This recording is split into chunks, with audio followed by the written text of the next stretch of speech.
Hello, I'm Haida Malik, host of the MEMI Financial Group podcast. Today's topic is financing parts and service needs in Edmonton, keeping heavy trucks on the road. When your service bays are loaded and parts inventory soars, yet customer payments lag, you need a dedicated facility to cover filters, tires, hydraulics, and labor. Here's how to structure and manage a parts and service line so your heavy trucks stay rolling. 1. Why a dedicated parts and service line? Bridge billing gaps. Cover critical parts purchases, technician payroll, and sublet work between invoice issuance and payment receipt, often 30 to 60 days. Preserve core facilities. Keep your equipment floor plan, real estate mortgages, and CapEx loans intact. Use this revolver exclusively for OPEX.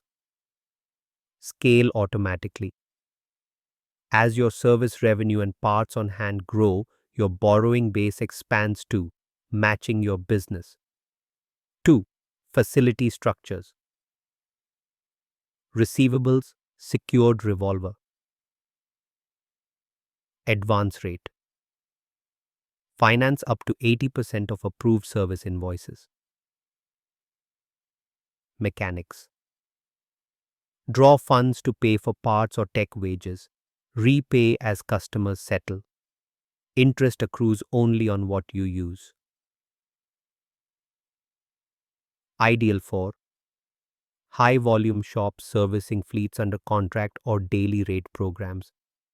Inventory secured line. Collateral. Pledge in stock, high value parts, engines, transmissions, brake assemblies. Advance rate 50-65% of wholesale cost. Use case. Pre-purchase seasonal spares, winter grade tires, cold climate filters to avoid stockouts. Short-term term loan. Term 6 to 12 months at prime 0.5 2.5%. Use case. One-off shop expansions, bay renovations, or major tooling investments. 3. Choosing the right lender. Local banks and credit unions. Edmonton institutions with transportation or oilfield equipment desks understand your seasonality. Specialty service financiers. Non-bank lenders focused on parts and service operations can underwrite quickly against your thin deal. Key features to compare. Draw speed, same-day funding, reporting frequency, monthly versus quarterly, and unused line fees. 4. Negotiating terms. Interest-only draw periods. Request interest only for the first 30 to 60 days of each draw to align with payment cycles. 2. Borrowing base audits. Set audit frequency to match your invoicing cadence, monthly if you run high volumes, to minimize line shrinkage. 3. Accordion rights. Secure the right to increase your line mid-year without full re-underwriting as your parts business grows. 5. Best practices for management. Accurate invoicing. Issue detailed service tickets, labor hours, parts codes, serial numbers immediately on job completion to avoid funding delays. Customer notification. Inform major accounts that payments should be directed to your facility's credit pool, preventing misapplied receipts. KPI monitoring. Track days, sales outstanding DSO on service invoices and line utilization.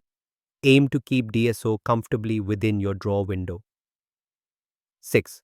3 action steps. 1. Audit your service receivables. List your top 5 service customers by monthly billings, note typical terms, and gather aging data. 2. Solicit term sheets.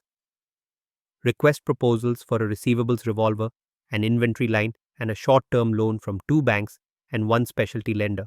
Compare advance rates, spreads, fees, and draw processes. 3. Model your cash flow. Build a 60-day forecast of parts payables, payroll runs, and expected customer payments to size your facility and schedule draws precisely.